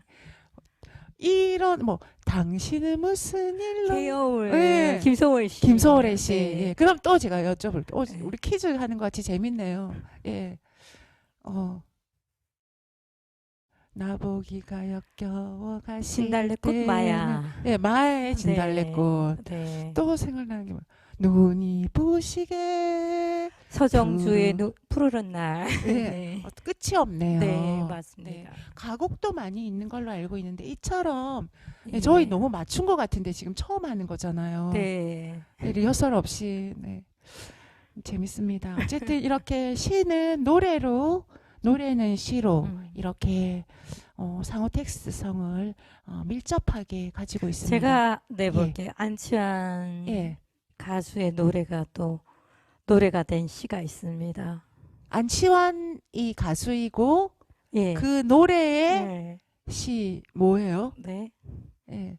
혹시 장시호씨님 시가 있어요? 아니에요, 아니에요. 그럼 그거 있잖아요. 사람이 꽃보다 아름다워. 이건 아 시거든요. 사람이 꽃보다 네. 아름다. 예. 누구 작품이에요? 아, 또 기억이 안 나는 이 네. 분명한 건 시가 노래가 된 노래가 된 경우를 알고 있거든요. 네. 그래서 노랫말이 되게 예쁘잖아요. 수백 수천 곡이 될 것 같아요. 네, 전 맞아요. 세계적으로 따져도. 네. 네. 그래서 이렇게 시와 노래의 인접성은 여러분 아시겠지만 이렇게 시가 또 미술로 음, 또 미술이 또 시로 서로의 어떤 작용을 주고받는 거잖아요. 그죠? 예. 맞아요. 그리고 그런 어떤 예술적인 것과 비예술적인 것, 존재론적인 것과 비존재적인 것 이런 것들이 모두 상호 텍스트성이 될 수 있는 이런 실험의 장이 바로 예술이라고 할 수 있겠습니다. 이러한 인터텍스트는 이중적인 장치 속에서 거시적인 텍스트의 반복, 모방, 그리고 인용 등을 연구 가능케 하고 있는데요. 그래서 요즘 그런 거 있잖아요. 뭐 원본이 어디 있냐. 그러니까 원본 없는 사회를 살고 있는 우리들이란 예, 시뮬라스형이 예, 번번이 일어나고 있고 그것에 대해 부정적인 뭐 의미는 아니겠지만 예, 시뮬라크르 시대를 살고 있는 우리에게 어떤 상호 텍스트성은 일반화되어 있는 것 같습니다. 그래서 그러한 작품들을 한번 보려고 하는데요. 제가 여기다가 막 데레다 해체 이론까지 쓰고 있고, 네, 시뮬라크르 이야기를 하고 있는데, 여기서 이제 시뮬라크르는 그 자체로 가치가 있다는 거. 이게 뭐 잘못 이해하면은 우리가 뭐 표절이니 네. 뭐 원본과 또 복제본이니 이렇게 하는데 사실 지금은 복제본이 더 좋은 원본이 실종되었고 사라져버린 네. 시대이지만 그것에 대해서 그것을 절망할 필요는 없을 것 같아요. 그렇죠? 예. 네. 좀 더 대중화된 어떤 범주로서의 예술로 받아들일 수도 있을 것 같은데 제가 여기도 이제 텍스트로 만들어 놓은 것 중에는 노래가 된 시는 무수하다. 근원적으로 시는 노래이므로 네. 우리 그때 2016년에 밥 딜런이 노벨 문학상 받았잖아요. 네, 네. 그때 어떠셨어요, 선생님? 저는 조금 쇼킹했어요. 그쵸? 대중가요인데, 대중가요를 부르는 가수인데, 과연, 근데 그때, 이게 문학이라는 장르도 뭔가 이렇게 확장되는 건가라는 생각도 어, 좀 했었고요. 네. 네, 좀 쇼킹했어요, 그때 당시는. 네, 그때 다들 깜짝 놀라고 그때 네. 누가 받을 하루키가 받을 수도 있다 그런 네, 얘기도 있었잖아요. 맞아요. 일본의 예. 하루키가 받을 수도 있고 그때 우리 또 고은 선생님도 받을 수 늘 도망가 계셨죠. 예, 막 예, 고은 선생도 받을 수 있고 막 이런 네, 얘기가 네. 있었던 시절인 것 같은데 네. 밥 딜런이 노벨 문학상을 받았어요. 그래서 그것으로 어떻게 보면 세계적으로 물론 뭐 노벨 문학상이 지표는 아니겠지만 노래 가사가 시라는 공식적인 선언이었다라고 네. 이제 우리는 받아들이게 됩니다. 맞아요. 김지아 선생님의 타는 목마름으로가 네. 김광석의 노래로 불렸죠. 네. 요즘 김지아 선생님 잘 지내세요? 토지문화관에 계신가요? 아니, 자택에 계신 걸로 알고 있는 토지에는 거의 안 오시더라고요. 아, 네. 그때 제가 토지문화관 레지던시로 있을 때 김지아 선생님 잠깐 뵈었었는데 네. 건강하셨던 것 같아요, 그때는. 요즘은 조금 몸이 안 좋으신 거 아닌가 싶기도 해요. 네. 네. 예. 저 대학 때 이 노래 타는 목마름으로 잘 불렀었는데 어떻게 시작하더라? 내 머리는 머리는 너를 네, 잊은지 맞습니다. 오래 내 발길도 너를 잊은지 너무도 오래 후렴이 좋잖아요. 네. 타는 목마름으로 타는 타는 목마름으로. 목마름으로 민주주의여 만세 이렇게 만세. 부르는 네. 그 노래를 김광석 선생님이 네. 가수가 불렀고 그다음에 고은 선생님 네. 고은 우리 이야기해도 되나 지금? 글쎄요. 조금 약간 얘기하면 안 되는 네, 이름 중에 그럼 하나긴 저 하지만 가을 편지라는 네. 노래를 그때 저희가 이제 10월 11월 제가 토시 있었거든요. 제닌 워크라는 초대 작가가 있었어요. 이 작가가 어디서 이 노래를 듣고 계속 이 노래를 하는 거예요. 그래서 아니 불러주니까 좋기는 한데 하면서 좀 모호한 거예요. 우리가 같이 좋아해도 되나 이런 예. 그러니까 참 작가의 오점이라는 게 이게 참 많은 사람들한테도 상처가 되는구나. 잘 살아야지라는 다짐을 하게 되는 계기가 된 것 같아요. 또 한편으로는.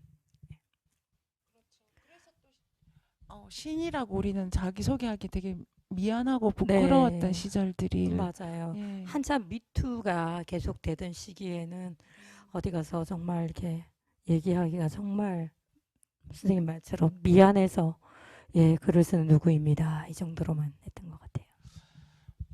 저희 이야기가 지금 약간 노래처럼 흘러가고 있는데 이해해 주시기 바라고요.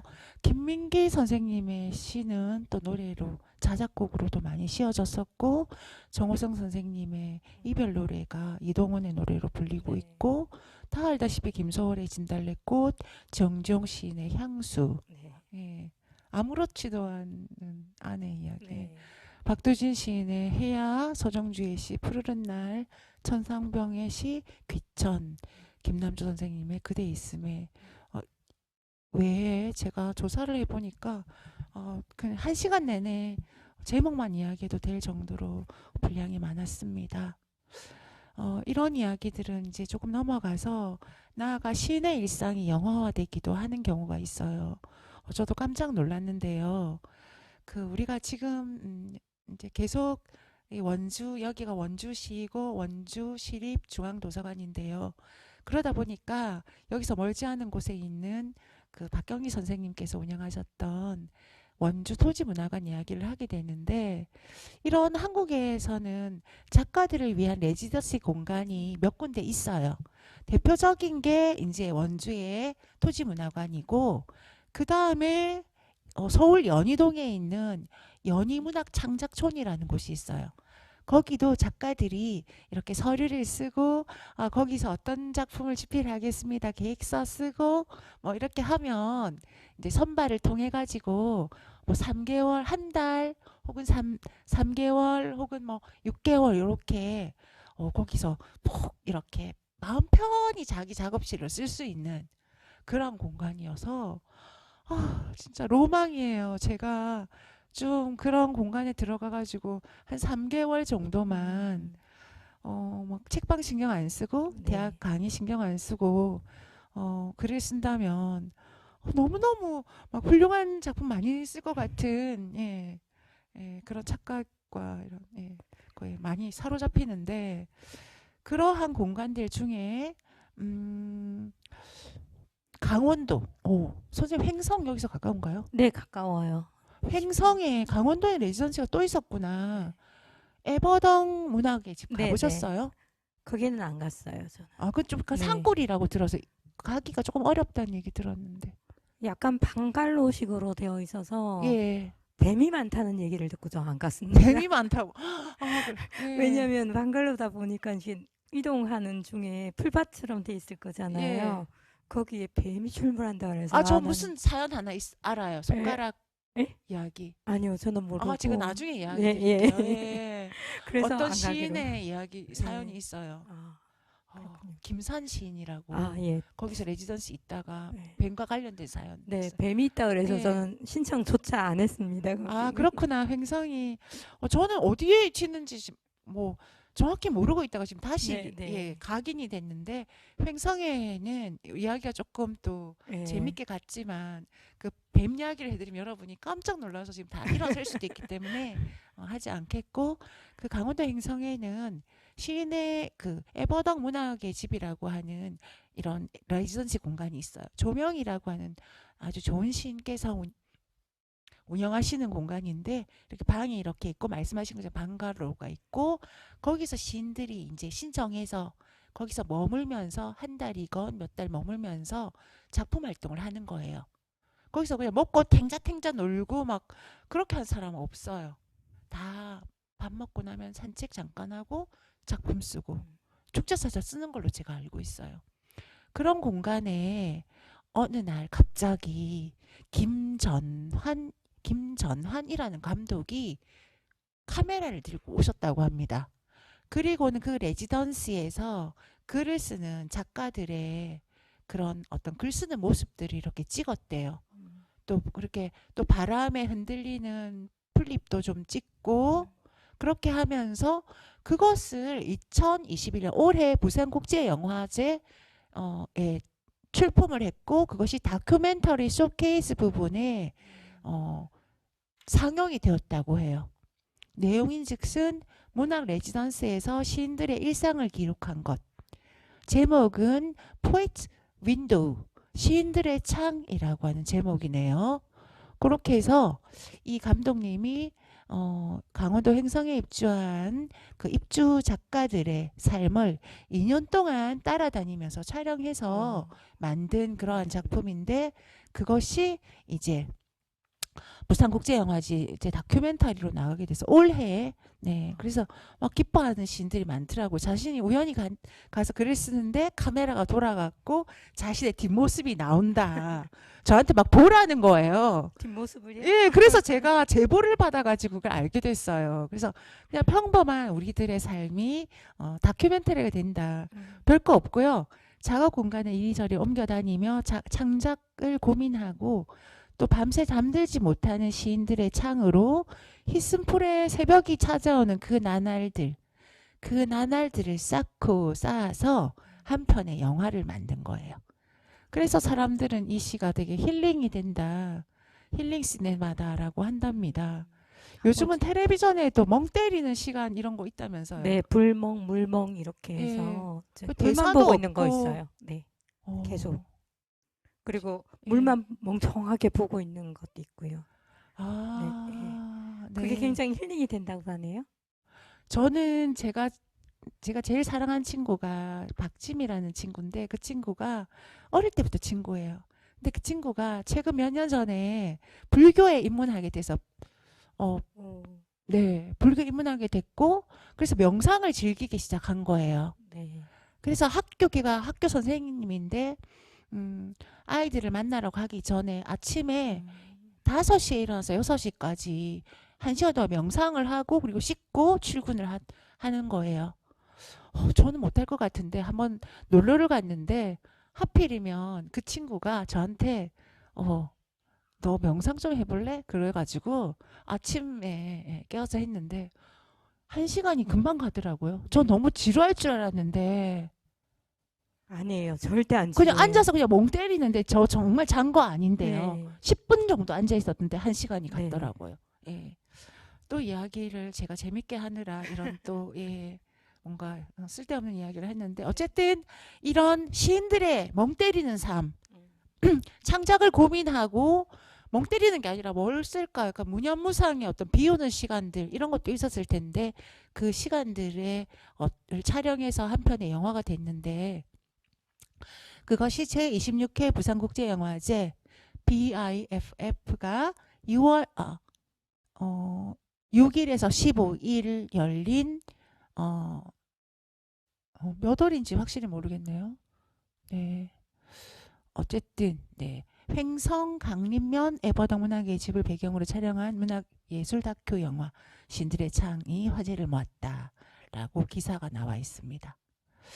지금부터 제가 약간 제 이야기는 여태까지 좀 중간중간에 뭐 잡담처럼 노이징처럼 이렇게 만들었는데 제 이야기를 잠깐 해볼게요. 저 같은 경우도 이제 제 이야기를 하면 좀 더 이게 저게 뻥이 아니고 영화 시라고 하는 것들이 이제 날개를 달고 뭔가 다른 곳으로 침투하기도 하고 스며들기도 하고 날아가기도 하는구나 생각을 할 수 있을 거예요. 그래서 제 이야기를 한 10분 정도만 하고 마치겠습니다. 제가 쓴 시 중에는 히스테리아라는 시집이 있어요. 제가 좀 시를 시집을 어쩌다가 보니까 7권이나 냈더라고요. 제가 오면서 세어봤는데 저도 제목을 다 못 외워요. 이럴 수 있는지 지금 홍보 겸 말씀을 드리면 첫 시집이 별 모양의 얼룩, 두 번째가 명랑할 펌파탈, 세 번째가 말할 수 없는 애인, 네 번째가 제가 베를린 자유대학에서 한 학기 동안 생활했었거든요. 그때 이제 베를린이 달렘도르프에 있는데 베를린 달렘의 노래라는 시집을 냈고요. 그리고 히스테리아, 그리고 마르지 않는 티셔츠를 입고 모르겠.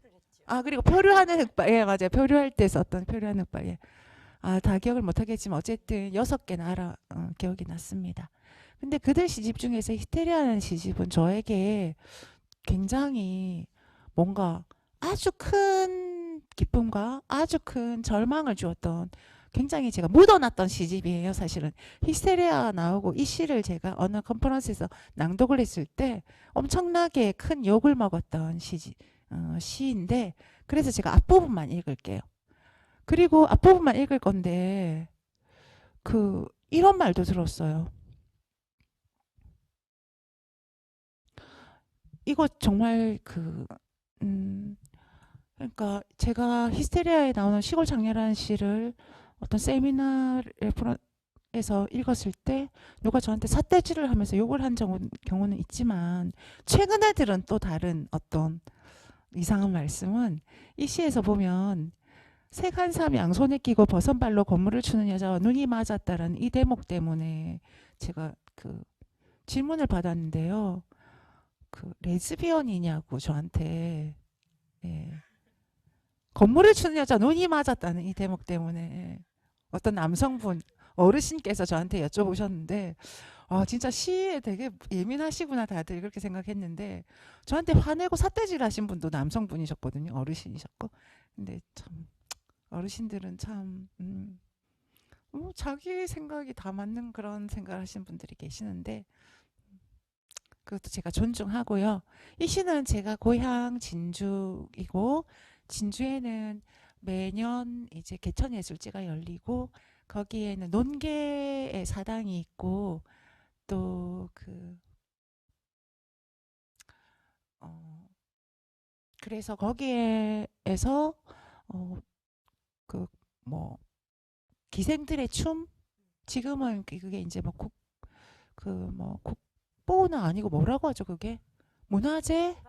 예, 문화재로 예 이렇게 등재된 그러한 예술, 춤 이런 것들이 있어요. 예, 그런 거 관계된 건데 제가 시간 관계상이기도 하고 또 다른 오해를 불러일으킬 것 같아서 일부분만 읽겠습니다. 일단 읽고 이 시에 관해서 이야기 드릴게요. 제가 조금 읽고 선생님 조금 읽을까요? 네. 예. 시골 창녀 김이듬. 진주에 기생이 많았다고 해도 우리 집안에는 그런 여자가 없었다 한다. 지리산 자락 아래 진주 기생이 이 나라 가장 오랜 기생 역사를 갖고 있다지만 우리 집안에 연려는 있어도 기생은 없었다 한다. 백정이나 노비, 상인 출신도 없는 사대부 선비 집안이었다며 아버지는 족보를 외우신다. 낮에 우리는 촉성로 앞마당에서 진주 교방 국거리 춤을 보고 있었다. 색 한삼 양손에 끼고 버선발로 근무 추는 여자와 눈이 맞았다. 집안 조상 중에 기생 하나 없었다는 게 이상하다. 창가에 달 오르면 부푼 가슴으로 가야금을 뜯던 관비 고모도 없고 술자리 시중이 싫어 자결할 할미도 없다는 거. 인물 좋았다던 계집종 어미도 없었고 색색 비단을 팔러 강을 건너든 삼촌도 없었다는 거. 온갖 멸시와 천대에 칼을 뽑아들었던 백정 할아비도 없었다는 말은 너무나 서운하다. 국난 때마다 나라 구한 조상은 있어도 기생으로 팔려간 딸 하나 없었단 말은 진짜 쓸쓸하다. 내 마음의 기생은 어디서 왔는가? 네, 감사합니다. 이 시는 조금 긴 시고 전반부예요. 그래서 내 마음의 기생은 어디서 왔는가. 우리 집안에는 다 연려 막 정승, 선비 막 이런 사람만 다 있고 막 뭐 우리 집안에 노비 한 명도 없고 니같이 공부 못하는 애 없고 막 이런 우리 집안 다 똑똑한데 니 왜 이러냐 뭐 이런 그런 어떤 마당에 내 마음의 기생은 어디서 왔는가. 진주는 옛날부터 경남에서 가장 부유한 동네 진주 그 지역이었어요. 그래가지고 거기에 막 양반 정말 많고 그러다 보니까 노비도 많았고요. 천민이라고 불리는 계급도 많았어요. 그래가지고 그 지금도 진주에 가면 냉면 시키면 거기에 육회가 막 올라가요. 그쵸. 워낙 소를 잡는 사람이 많았던 거예요. 양반들이 맨날 술잔치 벌리고 기생 끼고 놀고 막 고기 처먹고 그래 놓으니까 그래서 그 그 이렇게 칼로 이렇게 음, 고기를 다 잡던 그런 천민이라고 하잖아요. 네. 그런 사람들의 봉기 음, 밀란이 일어난 거는 진주가 처음이었어요. 아, 예, 워낙 많았던 거예요. 근데 우리 집안에는 그런 백정 하나 없었다고. 예. 그 많은 기생이 있어서도 우리 집안은 한 명도 우리 싹 다 교수였고요. 막. 예. 그런데 제가 이제 궁금했던 거죠. 내 마음의 기생은 어디서 왔는가라고 하면서 이제 시가 좀 더 진행이 됩니다. 어쨌든 이 뒤에 이제 부분이 좀 약간 야한 느낌을 주는 그런 어떤 메타포가 있잖아요. 네. 그러다 보니까 되게 욕을 많이 먹었어요. 그래서 너무 대놓고 욕을 하고 이 이제 한겨레 신문에 이 시가 소개되었을 때는 그 리플이 이것도 시냐 이거 이런 걸 뭐 게재를 한 뭐 신문은 뭐 없어져야 된다부터 해서 뭐 이런 것들이 시를 쓰니 어쩌고 저쩌고 뭐잡 XX 이런 거 너무 많이 댓글 달렸는데 어느 날 보니까 그게 이제 삭제됐더라고요. 뭐 이렇게 관리자에 의해 가지고 네. 삭제되고 뭐 이렇게 됐더라고요. 그 저는 너무 이제 저는 그런 의도가 아니었는데 이렇게 사람들이 이렇게 혐오하고 미워하고 막 이상한 사람으로 몰아갔기 때문에 히스테리아라는 시집이 나온 2014년, 15년, 16년까지 정말 많이 우울했고 이 시집을 아예 없애버려 분석 행률을 해야 될까 이런 생각까지 할 정도였는데요. 그럼에도 불구하고 아까 선생님께서 그 저를 소개를 굉장히 길게 근사하게 해주셨는데 사실 그렇게 근사하지 않고 그것 중에 하나가 이제 벌써 작년 재작년이 네. 됐죠. 예.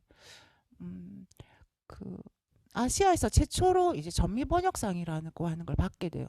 미국에서 그 해에 미국 전체 출판계에 어, 번역된 시집 소설책을 중심으로 해서 한 권의 책에 상을 주는 건데 그때 이제 황성영 선생님의 소설과 한국에서는 저의 시집이 거기 노미네이트 됐던 거예요. 그래서 상을 받게 되면서 그 이후에 저의 이 히스테리아가 저에게 준 그런 히스테릭한 감정은 조금씩 없어지게 됐어요. 굉장히 이제 저에게 막 매질을 엄청나게 한 이후에 그게 물을 확 붓는 느낌? 예. 그런 식으로 슬픔과 기쁨을 함께 주었던, 네. 그래서 상도 받게 됐던 그런 시집인데, 그것이 참 신기하게도 제가, 이거는, 그러한 사람들의 어떤 그 손가락질과 혐오가 있었던 시집임에도 불구하고, 극과 극을 달리고 있었던 거는 시집이 2014년에 나왔는데 2015년 초에 연락이 왔어요. 문학과 지성사에서부터. 고교환이라고 하는 영화 감독 겸 배우가 있는데 그 시집에 들어있는 시골 창녀라고 하는 시를 자기 영화에 좀 넣고 싶다 그러는 거예요. 그래서 제가 돈 줘요. 그랬더니 돈 준대요. 예, 그 저작권료. 예, 그래서 그러시라고 했는데 그리고는 제가 깜짝 놀랐어요. 그래서 이제 그걸 뭐라고 하죠? 영화 하기 전에 이렇게 배우들 같이 나오고 해가지고 아, 무대 인사요? 예, 네. 뭐 그런 거 네. 초대권 아, 발행하고 이럴 때 네네네. 예, 시사회. 시사회에 네, 네. 초대를 해주셔서 아, 갔었는데요. 가서 보고는 제가 제 시가 나오는 부분 도저히 못 볼 정도 그랬던데 음, 그 영화가 방과후 티타임 리턴즈라는 시집이고 음, 고교환 씨가 그때는 소수에게 굉장히 많은 팬이 있었어요. 그러니까 이렇게 뭐라고 하지? 찐팬들이 소수인 사람이었다면 그 이후에 오징어 게임인가 하는 그런 걸 통해서 고교한 씨는 요즘은 일약 스타가 된 거 맞아요? 그렇더라고요. 예. DP? 예. 아, DP, 네, 오징어 게임이 네. 아니고 DP? DP, 예, 네, 네. DP인가요? 예. 그래서, 예, 그, DP라고 하는 그런 영화, 드라마를 통해 가지고, 유명해진 구겸 씨인데, 이 자리를 빌려서 굉장히 감사합니다. 미리 알아봐 주시고, 네, 그 시를 또, 예, 감독님의 영화의 중요한 부분에 이렇게 그 배우가 아침에 일어나서 읽는 그런 씬으로 나왔더라고요. 그래서 시가 영화가 되는 이야기고 또 제가 지금 개인적인 이야기를 하겠다고 말씀드렸으니까 좀 이상하게 보지 않고 봐주시기 바랍니다. 저의 시가 어, 이제 히스테리아가 아니고 제 첫 시집이 별 모양의 얼룩이라는 시집이 나왔었는데 저는 시골에서 등단을 했고 이제 시골에서 시간 강사할 때 바쁘게 살아가지고 그 문단을 모르고 살았어요. 사실은 2005년에 첫 시집이 나올 때까지 뭐 만나본 시인은 한 두세 명 정도 되는 그런 상황이었는데 첫 시집이 나오고 첫 시집에 나왔던 시들이 어, 변태라고 하는 영화에 삽입되게 됩니다. 불운인지 다행인지 모르겠는데 이 변태라고 하는 영화는 그 연극제에서 상을 굉장히 많이 받아요. 예. 어떤 스토리냐면 정육점을 하고 있던 어떤 그 사람이 주인공이 그 근처에 책방을 하고 있는 부부를 찾아가게 돼요. 근데 그 정점하는 그 책방을 하는 부부는 예술가였던 거예요. 시인이었던 것 같아요. 지금 네, 네. 생각하니까. 근데 거기서 시를 좀 배우고 시를 써요. 근데 어디서 자기 스승의 작품을 막 베끼고 해가지고 그걸로 등단을 하는 이야기예요. 어, 그런 스토리인데 그때 그 정육점 주인이 베껴서 쓴 시가 제시가 예, 제시로 사용이 된 거예요. 예, 그래서 어, 제목도 보면은 아이고 뭐 예, 뭐 봉인된 여자 지금은 자해 중이라 통화할 수 없습니다. 계단을 내려가는 암소 후이족의 아내와 양의 끊어진 인터뷰 이런 시들이 이 영화에 삽입돼서 아주 중요한 대사로 처리되고 있었어요. 그게 2014년이고 최원식 배우이자 감독님의 변태라고 하는 작품인데 이거는 변태는 이 포스트를 보셔도 아시겠지만 변태적인 인간할 때 변태가 아니고 그, 그 애벌레가 네. 아, 네, 변태에서 네. 예, 나비가 나비가 되는 되는, 그런 네. 예, 그런 변태라고 합니다. 이렇게 시는 연극에서도 주요한 어떤 그 뭐 지문이나 대사로 처리되고 있다는 거 이야기하고 싶었고요. 음, 뭐 다른 이야기들도 좀 할 수 있겠지만 또 시간도 다 되어졌고 해서 이, 제가 마무리를 한번 해보자면 이처럼 문학에서의 시는 다양한 문화예술 장르로 또 변형되고 차용되고 또 인터텍스트화되면서 확산되고 있습니다. 시라는 텍스트는 열린 텍스트예요. 그러므로 해서 다른 텍스트와 굉장히 몸을 잘 섞을 수 있고요. 또 교류가 되고요. 새로운 텍스트를 잉태하기도 하겠죠. 그러면서 그 범주를 확산해 가고 있는 것입니다. 네. 오늘 여기까지 시에서의 문화 다양성에 관하여 여러분께 말씀드렸는데요. 1시간 40분이 넘는 시간 좀 지루하실까봐 제가 조금 중간에 약간 개그적인 얘기도 했는데 효과가 있었을지 모르겠습니다. 네, 재밌게 들어주셔서 감사합니다. 어, 음, 네, 긴 시간 동안 정말 귀한 말씀 해 주셔서 정말 감사하고요.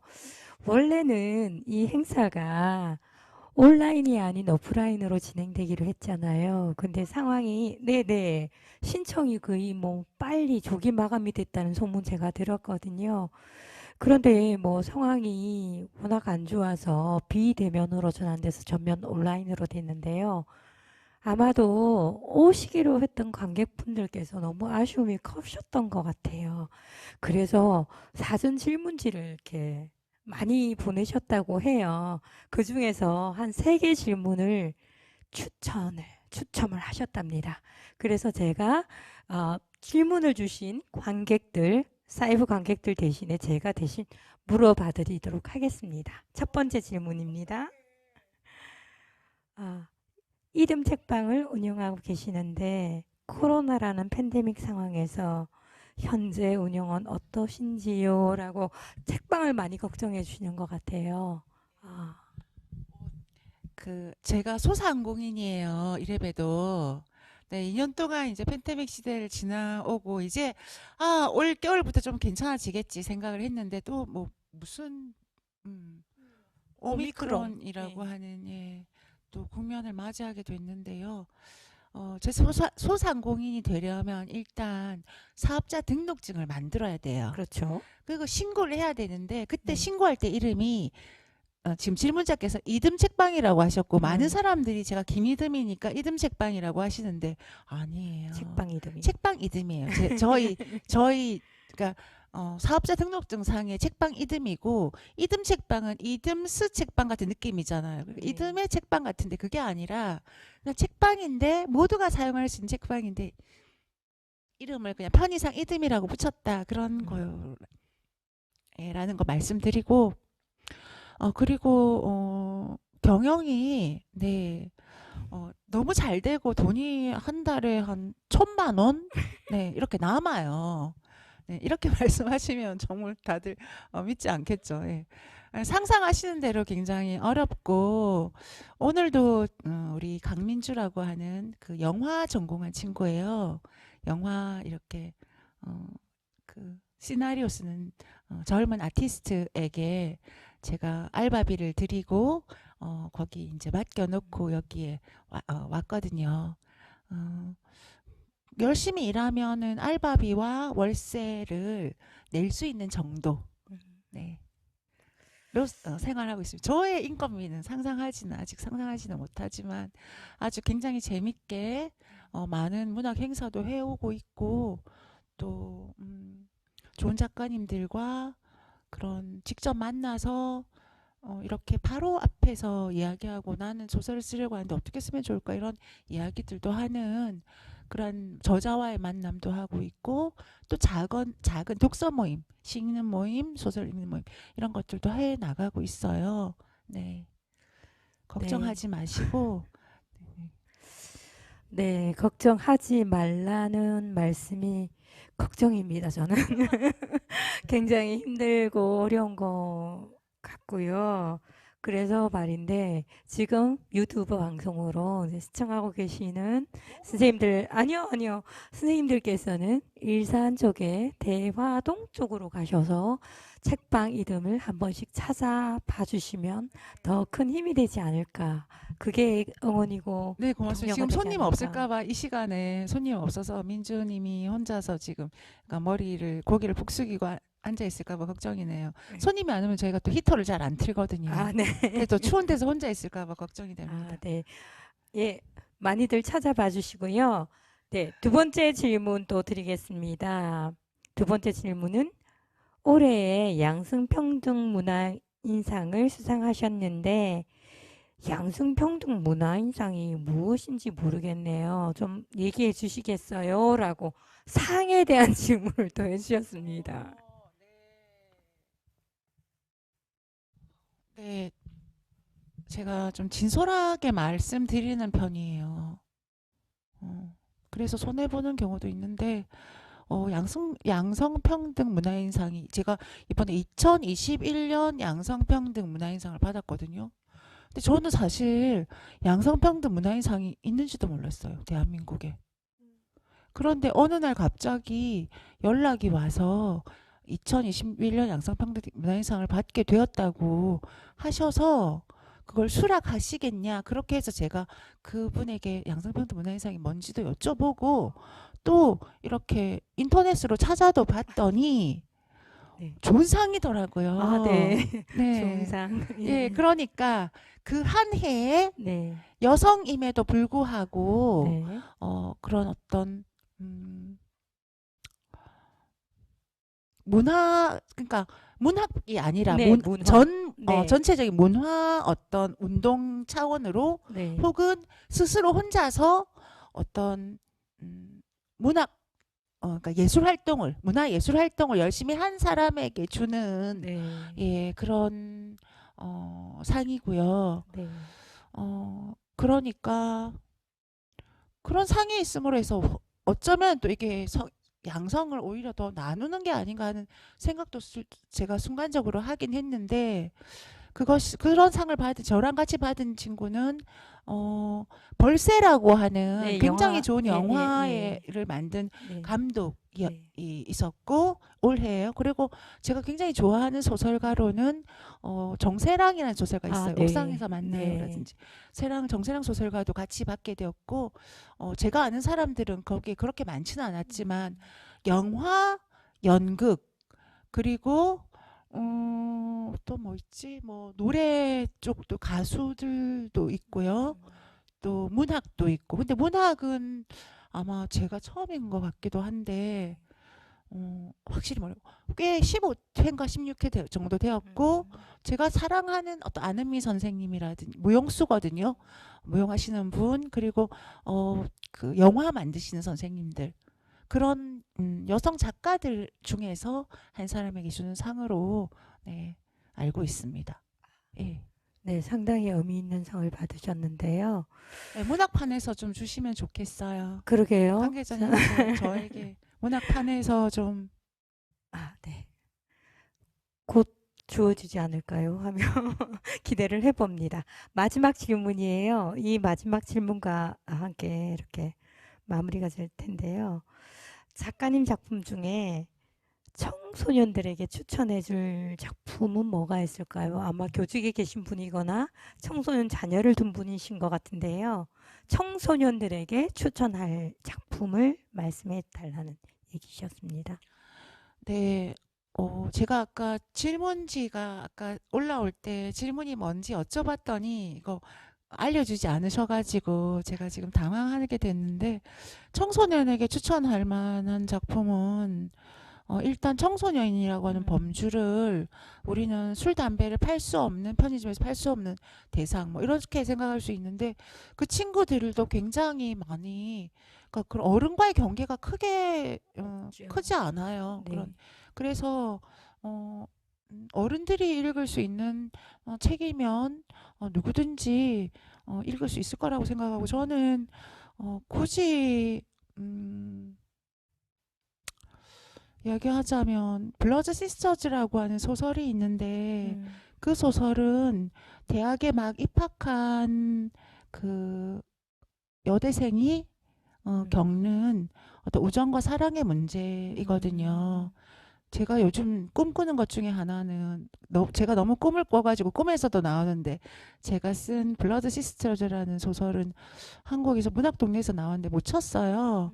뭐 시인이 무슨 소설이냐 그런 말도 들었는데 근데 그게 영화가 만들어져 가지고 그게 굉장히 사람들이 많이 막 꽉꽉 관계 그래서 코로나 시절에 블러드 시스터즈가 만석이라고 막 이런 그런 꿈을 꿨던 꿈속에서 그런 일이 있었던 그래서 막 제가 울면서 너무 감격해서 울면서 잠이 깼었거든요. 근데 그 블러드 시스터즈는 좀 많이 알려지진 않았지만 좀 청소년들이 읽으면 미리 어떤 대학의 문제, 사회의 문제에 대해서 그 선경험을 하고 들어갈 수 있을 것 같다. 예, 굳이 말씀을 드리자면은 소설 괜찮을 것 같고 그리고 제가 쓴 아까 소개는 안 해주셨는데 제가 작년 크리스마스 이브에 나온 책이 있어요. 아직 1년 돌이 안 된 애기 책인데 그 책이 안녕 나의 작은 테이블이여라는 책이에요. 제가 오늘 가방에도 한 권 가지고 왔어요. 누군가 딱 걸리는 사람 있으면 한 권 선물로 하려고. 안녕 나의 작은 테이블이여 저희 손 드시는데 안녕 나의 작은 테이블이여는 제가 책방을 지금 횟수로 내년이면 6년 차예요. 친구들은 저 다 한 달도 못 견디고 다 막 망할 거라고 했거든요. 길게 보면 1년이라고 했는데 6년 차가 됐는데 진짜 걱정이에요, 제 스스로.